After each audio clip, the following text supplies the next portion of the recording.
Saludos. Vamos a hablar ahora de la primera competencia de lo que es la inteligencia financiera, y es la competencia de controlar nuestros gastos.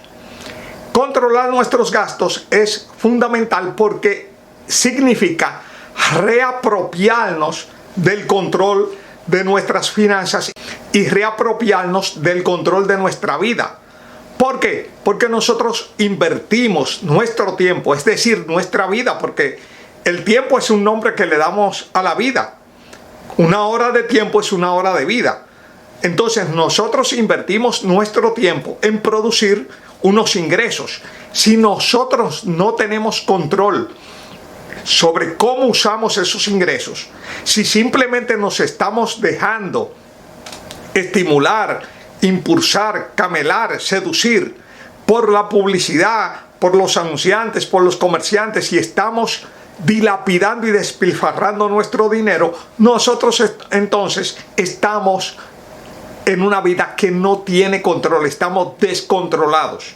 El control financiero es el control de nuestra vida, porque es el control de nuestro trabajo y de los recursos que generamos, asignándolos en función de nuestros intereses, necesidades y propósitos. Es decir, actuando con nuestros recursos en función de nuestro beneficio y no simplemente dejándonos desplumar del dinero, dejándonos despojar del dinero por presiones y incentivos y acciones de mercadeo de todas las empresas que aspiran a una tajada de nuestros ingresos.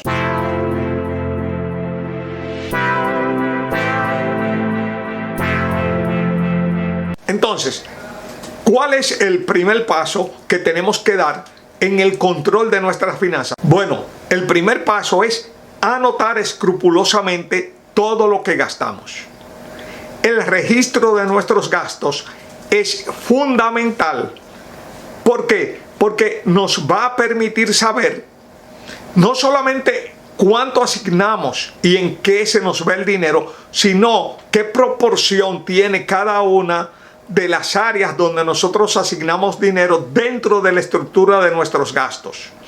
Y nos va a permitir hacer un uso más prudente y además analizar realmente qué peso debemos darle a cada una de esas áreas de gasto dentro de lo que es el manejo que nosotros hacemos de nuestros ingresos. El nosotros aprender a llevar un registro, además, nos va a permitir medir el uso que nosotros le damos al dinero.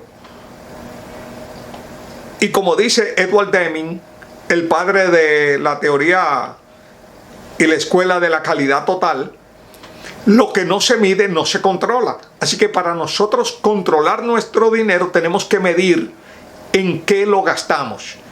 Hay varias vías que nosotros podemos emplear para llevar un registro de gasto. Una puede ser descargar una aplicación de celular. Hay una serie de aplicaciones que están disponibles gratuitamente y que te van a permitir a ti, descargando una, anotar en la aplicación o puedes llevarlo también en una libreta, como tú prefieras. Lo importante es que tú sepas cómo usas el dinero, hasta el más mínimo centavo, hasta el más mínimo peso. No importa, registra cuánto y para qué y cuándo. O sea, gasté 5 pesos. ¿En qué? En comprarme un pan. ¿Cuándo? Tal día. Ese registro escrupuloso es el primer paso del control de tus finanzas, porque vas a saber cómo estás usando el dinero.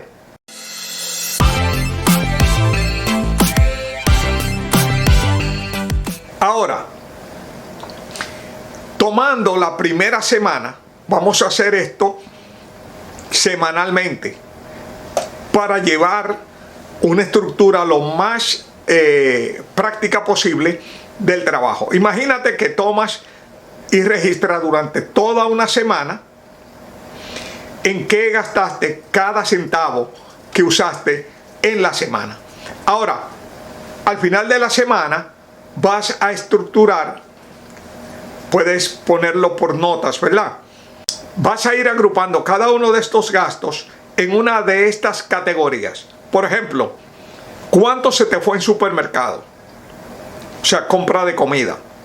¿Cuánto se te fue en otras compras? ¿Cuánto gastaste en comer en la calle, en restaurantes, comida en la calle? ¿Cuánto se te fue en gastos de transporte? Eso puede ser desde pasajes hasta gasolina, etc.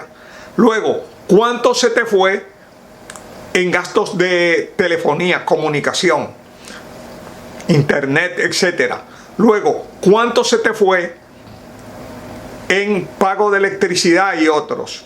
Cuando tú tengas gastos que tú pagas mensualmente, como es el gasto de electricidad, pues simplemente lo divides entre 4 y ya tú tienes el gasto por semana. Siguiendo, ¿cuánto se te fue en costo de vivienda? Puede ser en alquiler, puede ser en pago de una cuota de hipoteca, etc. Pero ahí lo tienes cuantificado. De nuevo, si tú pagas una cuota, digamos, te voy a poner un ejemplo, ¿verdad? Para usarlo en pesos dominicanos. Si tú pagas 20,000 pesos de alquiler, entonces tú tienes 5,000 pesos por semana. O sea, dividiendo 20,000 entre 4. Siguiente categoría que vas a usar. ¿Cuánto se te va en educación?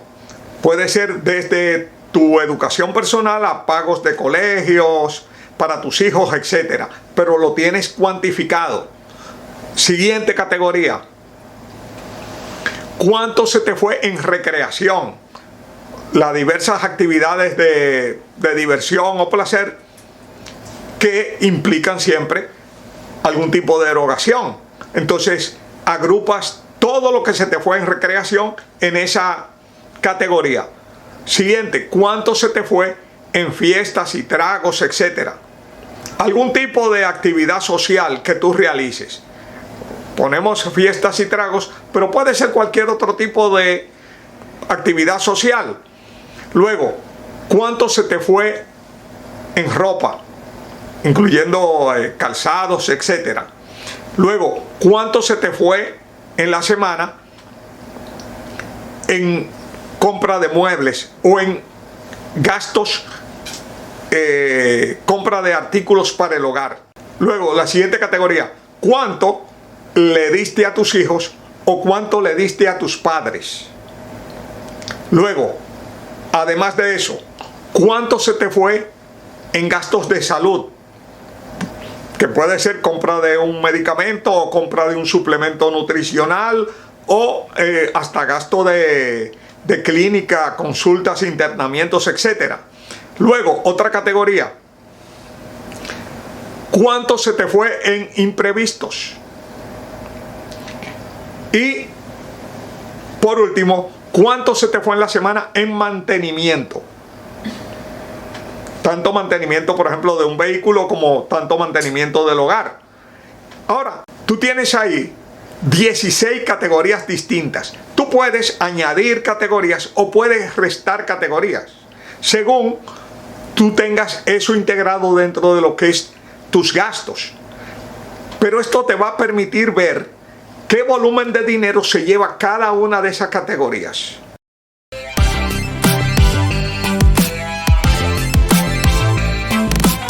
Ahora, a partir del análisis de qué monto tiene cada una de esas 16 categorías, o las que tú añadas, o el número al que tú reduzcas, porque lo importante es que tú esa estructura la pongas según el uso que tú das a tu dinero.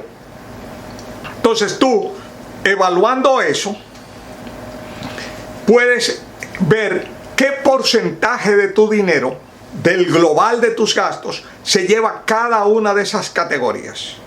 Y entonces reevaluar si realmente tú estás haciendo un uso prudente, inteligente, conveniente para ti y para tu familia de tus recursos. De pronto tú puedes descubrir que mucho de tu dinero se está yendo en forma superflua en actividades que no te agregan valor y que simplemente tú estás gastando alegremente y dilapidando unos recursos. Y sin embargo puedes encontrar que hay otras áreas donde realmente no estás poniendo el peso de inversión apropiado. Lo importante es que tú analices ese mapa de tus gastos y hagas conciencia de cómo estás usando el dinero hasta ese momento. A partir de ahí, entonces, viene un segundo momento.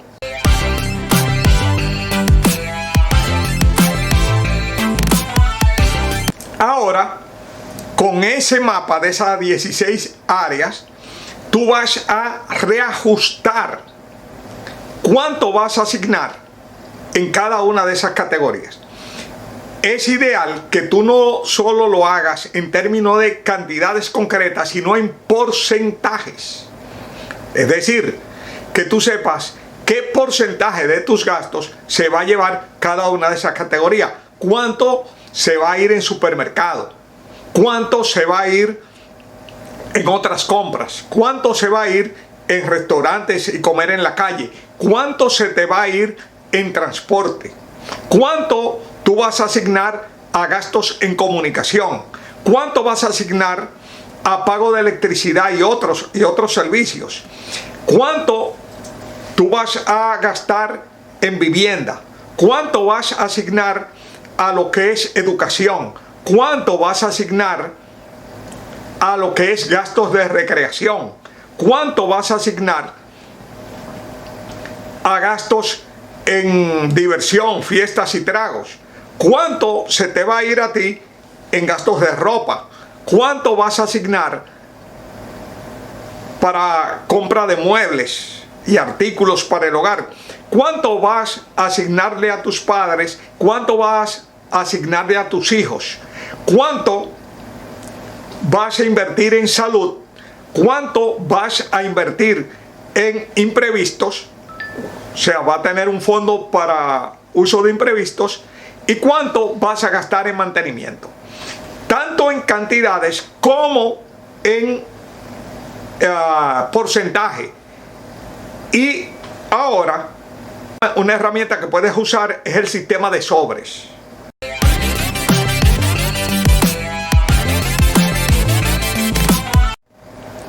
El sistema de sobres lo puedes usar de dos maneras: con dinero físico o con papeles que te indiquen la cantidad de dinero físico.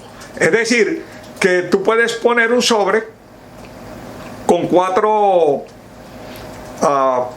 papeles que digan 100 pesos, 100 pesos, 100 pesos y 100 pesos. Aunque todo ese dinero lo tenga en banco, lo tienes en ese sobre simplemente como un medio de control. Y tú sabes que si ese dinero es para gastos de recreación, tú tienes esos 400 pesos. Cuando tú gastaste 100 pesos, tú sacas uno de los papeles que dicen 100 pesos del sobre. Cuando ese sobre se quedó sin nada, tú tienes que aguantarte y no gastar en esa categoría hasta el próximo mes. Es un asunto de autodisciplina. Te digo lo de los papeles y no del dinero físico, porque eso va a evitar cualquier riesgo de que alguien, sabiendo que el dinero está ahí, lo tome. ¿Ok? Es muy importante evitar riesgos de ese tipo que son bastante enojosos, porque muchas personas tienen el hábito de que cada vez que quieren algo buscan el dinero y cogen el dinero que sea y perjudican a otros, porque es más fácil coger el dinero que otro tiene que producir el dinero. producir el dinero significa sudar, porque significa hacer algo por otra persona. Pero lo otro es simplemente aprovechar el sudor del otro y uno disfrutar lo que uno no sudó. Muchas personas están más orientadas a eso que a producir. Así que si tú pones 4 papeles que digan 100 pesos, 100 pesos, 100 pesos y 100 pesos, o la unidad monetaria de tu país, este es un ejemplo, simplemente te sirve a ti para regularte y saber que tú tienes una cantidad limitada y que no puedes excederte de esa cantidad. ¿Ok? Sobre todo cuando son áreas superfluas. Es decir, hay áreas que son estratégicas. Por ejemplo, todo lo que tiene que ver con la vivienda, todo lo que tiene que ver con los compromisos de salud, alimentación, etcétera. Eso es estratégico. Una reparación de un equipo importante para la casa, eso es estratégico. Ahora, hay otras áreas donde tú podrías aguantarte. ¿Por qué? Porque no representan no te afectan realmente de una forma significativa.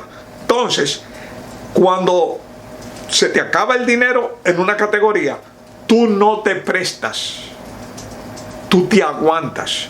Eso simplemente es autodisciplina. Así que te comparto el sistema de sobres como un medio de tu poder asignar tus recursos de la forma más apropiada posible y llevando tú un control. Y entonces de una semana a otra tú poder ver. Lo otro es, ponte metas de reducción en cada una de esas categorías.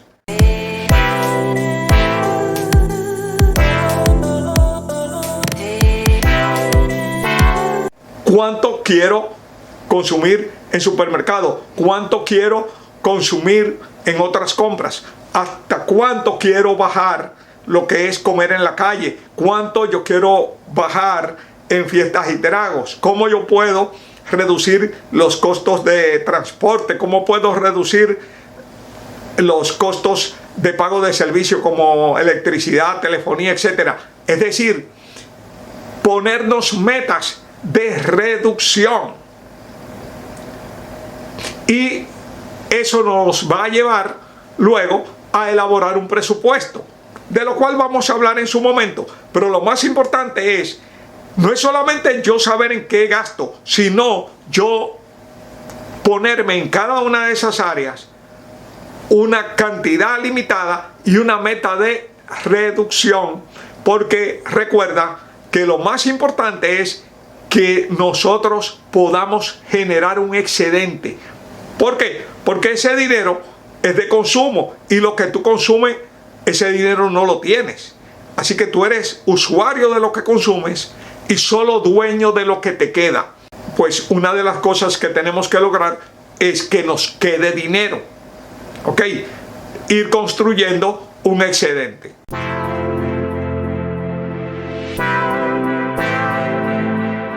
Así que a partir de esa evaluación que hicimos y de ese trabajo de controlar nuestros gastos, vamos a establecer un estado de situación. ¿Qué es un estado de situación? Un estado de situación es como una radiografía de cuál es tu realidad financiera. Lo más importante es tener un diagnóstico de cuál es nuestra realidad. Nosotros te vamos a compartir una herramienta en Excel que se llama el semáforo de presupuesto, que te va a permitir a ti tener una evaluación de tu realidad. Y también te vamos a compartir este esquema, que es un esquema de lo que es un estado de situación. En el estado de situación, tú vas a tener a la izquierda tus ingresos. Los ingresos pueden provenir de diferentes fuentes. De hecho, hay 6 fuentes posibles de ingresos para un hogar, que uno es importante que las entienda y las trabaje. Es decir, que nosotros tengamos diferentes vías en que recibimos dinero. Por otro lado, a la derecha vamos a tener los egresos, los gastos, que implican todo lo que es compromiso, todo lo que son pago y abono de deudas y lo que son los gastos normales del hogar. Vivienda, pago de alimentos, pago de productos de servicio, productos de higiene personal, productos para lavar la ropa, productos de todo lo que se va en gasto de educación, en salud, etcétera.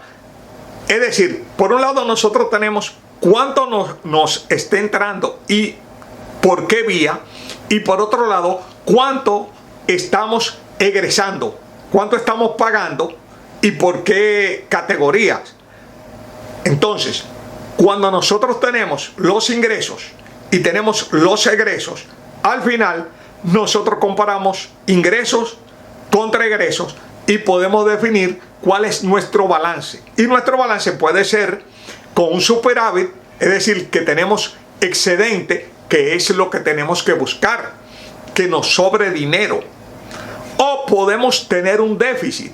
¿Qué pasa con los hogares cuando tienen déficit? Que tienden a cubrir el déficit con deudas o con tarjetazos. O sea, cogen prestado dinero o se endeudan con tarjetas de crédito, con lo cual empeoran su situación, porque ahora no solamente tienen la deuda, sino que tienen el pago de intereses. ¿Qué pasa en esa circunstancia? Que la persona se ha puesto la vía más fácil y no la vía más inteligente. ¿Cuál es la vía más inteligente? Cuando uno tiene un déficit, uno tiene que planificar una actividad productiva complementaria que genere el ingreso faltante. Claro, eso implica sudar, implica concentrarse en hacer algo por los demás. El medio nos quiere es empujar a que nosotros vayamos a pedir prestado, a que nosotros nos endeudemos, a que nosotros empeoremos nuestra condición. Empeorar una condición es la peor manera de resolver un déficit. La forma inteligente de resolver un déficit es definiendo algún tipo de actividad productiva complementaria que genere ingresos frescos.